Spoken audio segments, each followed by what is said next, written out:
approximately 2 million Puerto Ricans live in the United States. They can be found from New York to Hawaii.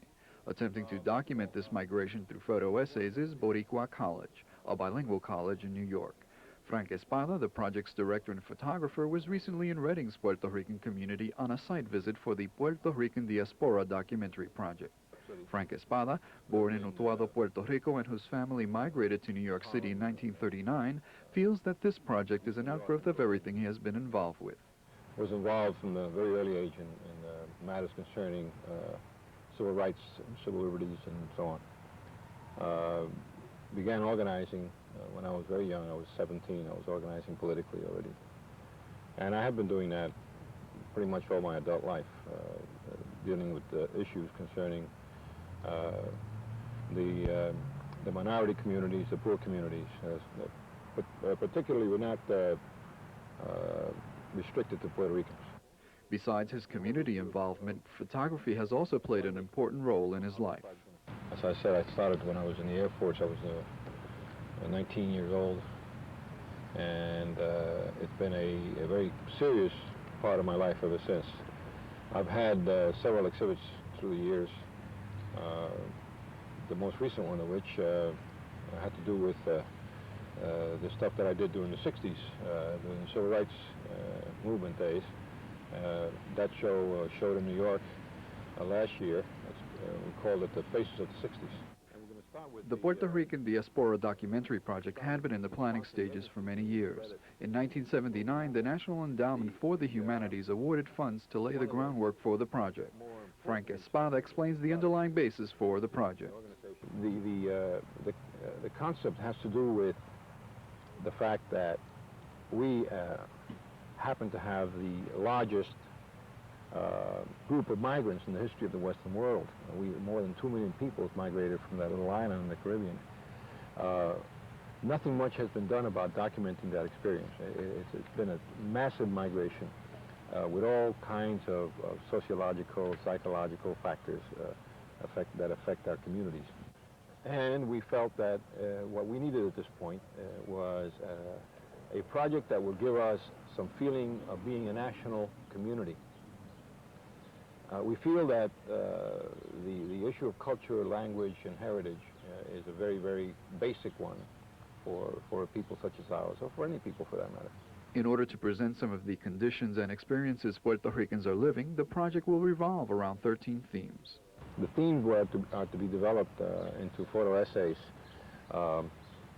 running all the way from the basic human needs, such as shelter and work and housing, but also to the spiritual needs of our community, such as the need to maintain our culture, the religious aspects of our community, the issue of the Puerto Rican woman, which is also covered under a theme, where our young people are headed, where our future looks like as far as our next generation is concerned.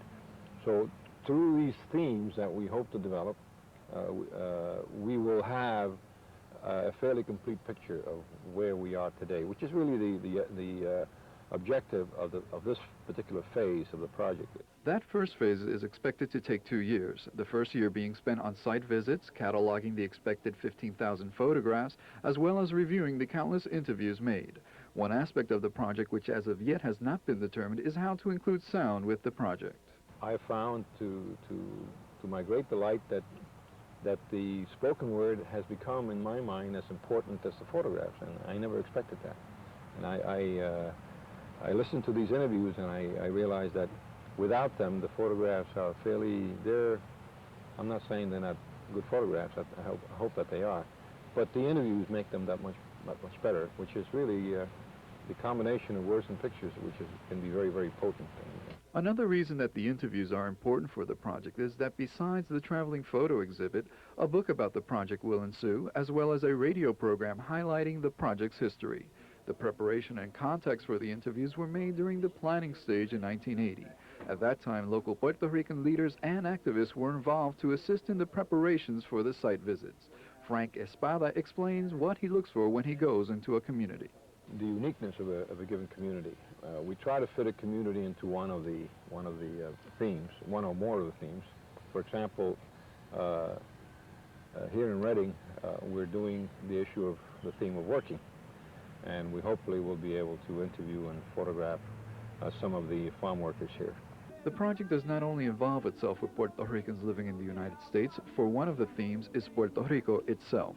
That was part of the original concept because you really have to look at some relationship about some of the things that are going on. And a very important aspect of our present-day life in the States is the return migration.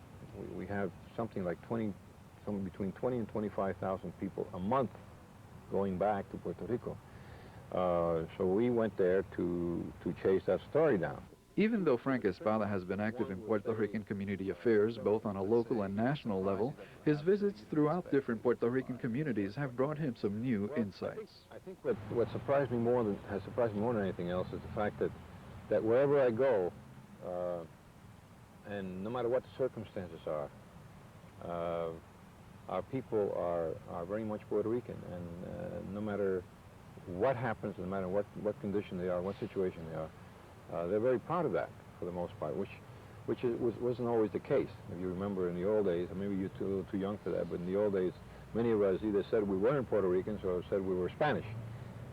There's a great deal of pride out there about being Puerto Rican, and there's a great desire to rally around that. The Puerto Rican Diaspora Documentary Project has had the acceptance of the communities Frank Espada has visited so far. He explains why. It is a non-threatening project. It's really essentially non-political in the strict sense, although there are political implications in the long run. And it's something that everyone really feels is extremely important to look at ourselves, to feel that we are a community, a national community, to feel that we have common bonds and a heritage that we can be proud of and that we can pass along to our children.